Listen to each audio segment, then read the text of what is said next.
Matthew Knies talks NHL readiness as Maple Leafs face crucial decision.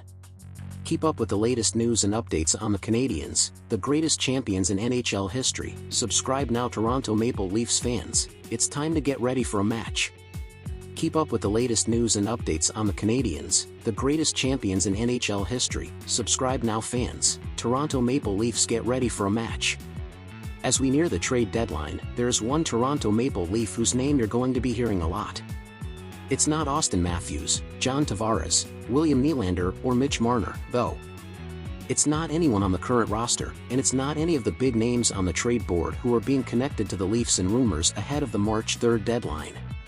Matthew Knies is going to be discussed much in these parts over the final few weeks before the trade deadline, because depending on what GM Kyle Dubas does, Knies is either the next Leafs prospect to get excited about, or he'll be the main part of a trade that allows the Leafs to go big game hunting.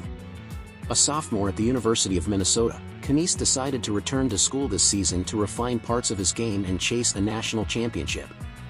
Through 30 games, Knies has 17 goals and 31 points, which has put him on the list of candidates for this year's Hobey Baker Award, and the Golden Gophers have spent some time atop the national rankings, currently sitting number 2 behind Quinnipiac.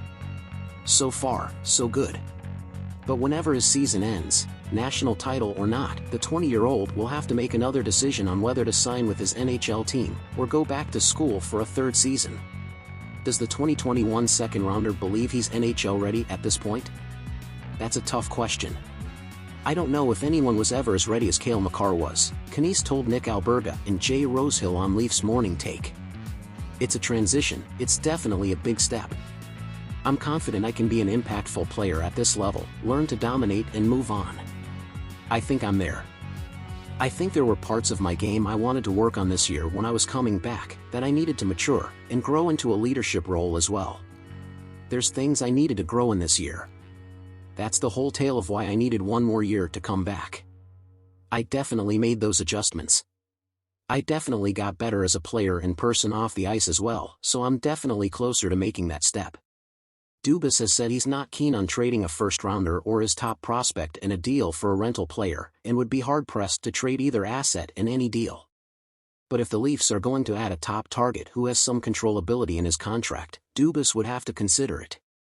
But with regards to other options, I don't think you say no off the hop to anything, the Leafs GM said last week. But those are very important pieces to us now and in the future. If he does suit up for the Leafs in the coming months, Knies, an Arizona native, would be excited to share the ice with a player he's looked up to for years. But, while he says he's seen a number of Maple Leafs games, he didn't want to predict or assume where he might potentially fit into this lineup.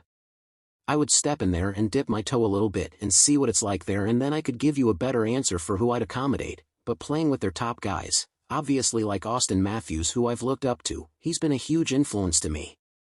Just to share the ice with him would be unreal, Knies said. I just want to step in there and be a player for them and someone who could contribute.